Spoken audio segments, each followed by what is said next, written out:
Welcome to Being Humans. We're better together. I'm Ian Christopher Wendt. Resonating together with our people and relationships.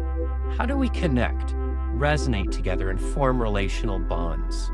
How do we improve our relationships to bring more meaningful connections, closeness, or intimacy? Human beings hunger for connection, understanding, natural resonance, and relationship building.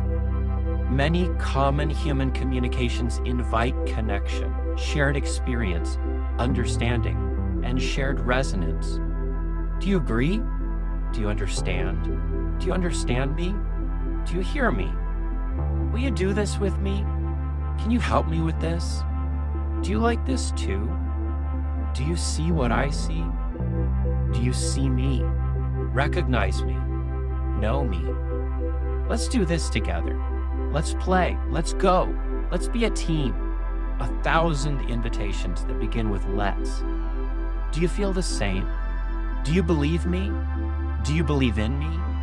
Do you believe in this too? Do you like me? Do you love me too? All these questions we ask of the right people in the right circumstances. When we answer yes and act on that affirmation, we build relationships. The accumulation of shared mutual experiences and affirmation builds closeness and relational bonds, and eventually various forms of intimacy. We enjoy resonance and harmony. Some people excel at resonating with others. Some really struggle to do it. To a significant degree, it begins with courage to ask the kinds of questions or volunteer the kinds of affirmations that we began with.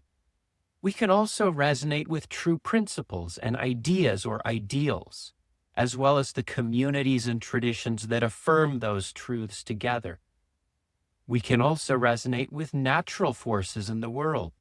The experience of knowing other people, being in harmony with them, acting as a well-practiced team together can generate flow, the experience of being in the moment and intuitively connected with the people or the environment around us.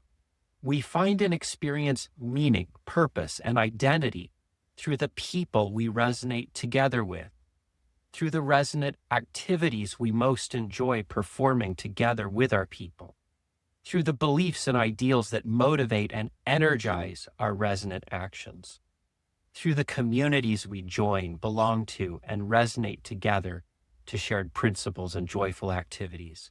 These people, beliefs, activities, and communities define us. Not all people, activities, ideas, groups, or institutions bring positive resonance or harmony. Some are much more effective and positive than others. Wisdom is knowing what matters most and what is effective through time and across many circumstances. So choose your people and actions carefully and wisely. We can develop the ability to resonate with others. We can strengthen and increase the intimate knowledge and sharing in specific relationships as well. Let's take a moment to review the natural forms of human resonance once again. Eye contact, seeing and being seen, recognized and known. Our brains have evolved to recognize eye contact. We can sense it in a crowded room. We draw strong and usually accurate conclusions about people with whom we make eye contact in a very short time. Next, conversation and communication.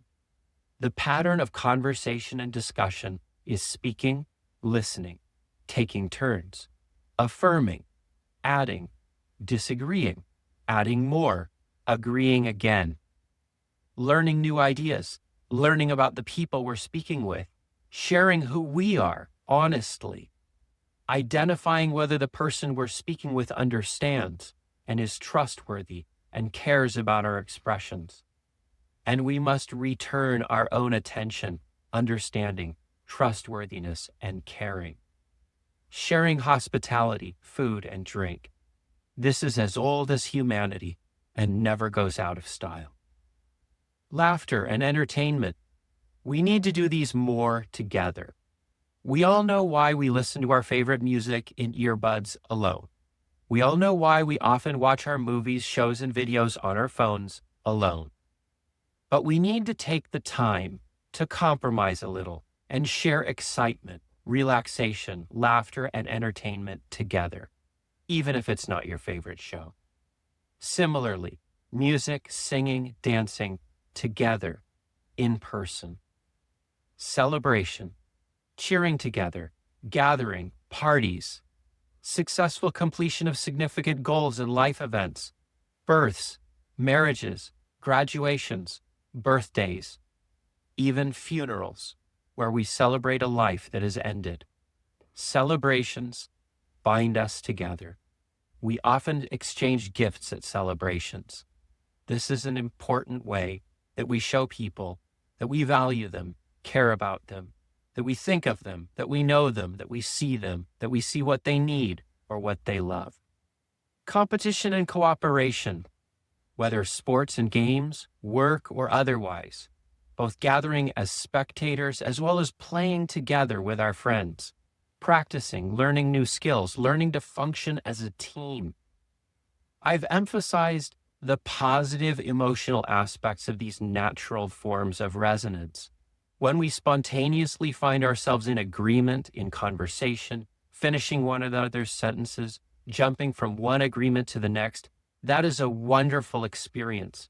When you're in a room full of people spontaneously bursting into laughter at something genuinely and surprisingly humorous, not cutting or humiliating to anyone there, that shared experience is liberating and binding. When we work together on a team to compete and play and score our goal, we celebrate naturally and joyfully. But we can also resonate to anger, jealousy, fear, disgust, and even violence. Beware these. Shun the people and institutions who try to herd us into these base emotions. Their purpose is usually control and power, not emotional connection, nor relationship or community building. One more warning. Modern media and the mirror neurons in our brains often hijack our attention and limit our opportunities to resonate together with our people in real life, in relationships. Instead, we spend most of our time resonating vicariously with people we will never know or have a real relationship with. We prefer this because of the quality of the media, the special effects, the physical attractiveness of the actors on screen, the exotic, exciting, or even erotic nature of the media we watch. But these experiences don't result in high-quality, shared emotional resonance. When we're done, we have been entertained. We may have even felt excitement, humor, or other emotions, but we have not connected with the people who produced the media. We begin and end the experience alone, and we never quite experience fulfillment. We're never quite satisfied. That ultimately seems to be the point. We return over and over for another shot of adrenaline, but never experience satisfaction and emotional connection. To a degree, social media and virtual connections have some of the same drawbacks and limitations. Relationships require time, energy, and work. You don't have an infinite supply of any of these, so we must choose and invest our time, energy, and attention in the people and experiences we value. Let's discuss reciprocal affirmation. Reciprocity, or give and take, is the foundation of all relationships between equals, especially intimate, close relationships. Say yes to the people you care about. Accept their bids. The more frequent, the more intimacy you will share, the closer you will become, the more understanding you will share. The more spontaneous and natural your shared affirmations, the broader and deeper the resonance and harmony you will share. Additionally, we need to know and respect the boundaries of our relationships. Don't ask our friends and loved ones to accept or approve or participate in things that offend their core values or what they want most.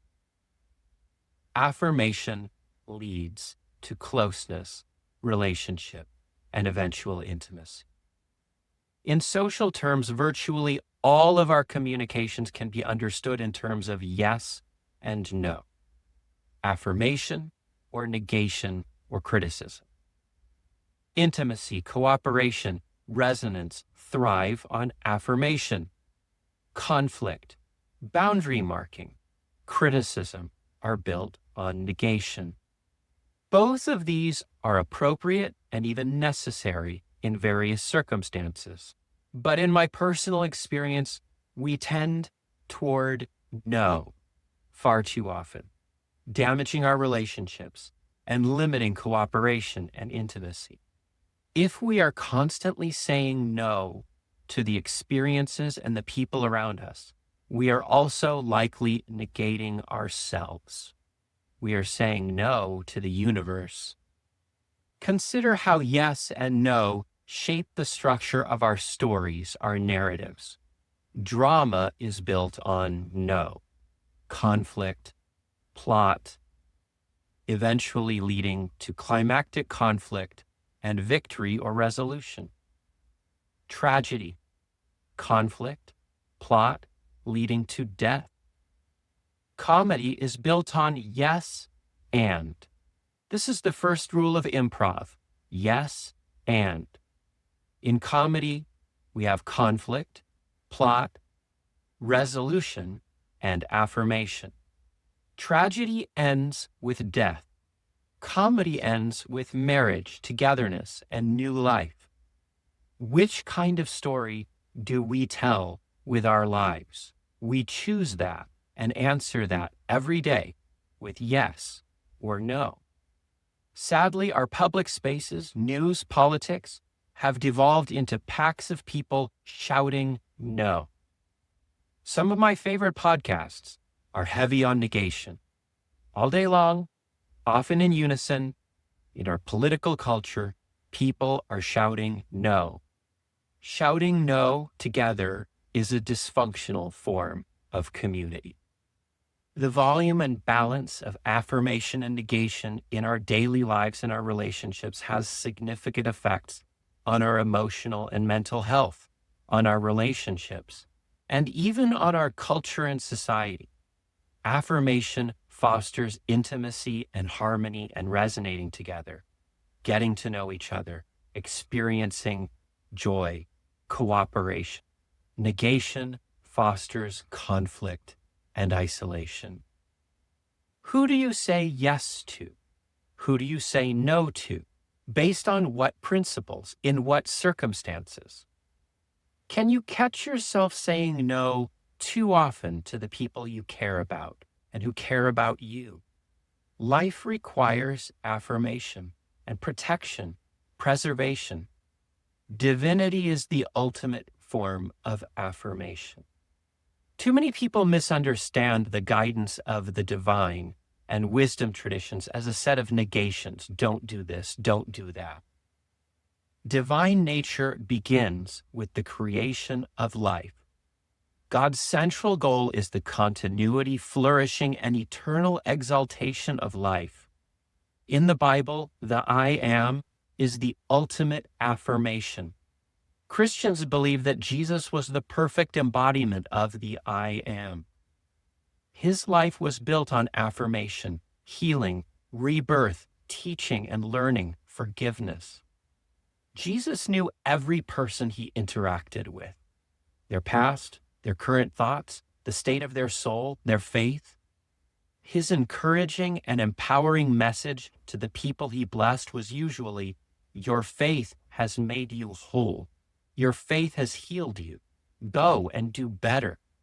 At the end of his life and ministry, he told his close followers that he was the way, that he was their example, and that their job was to embody the way, that healing, that affirmation.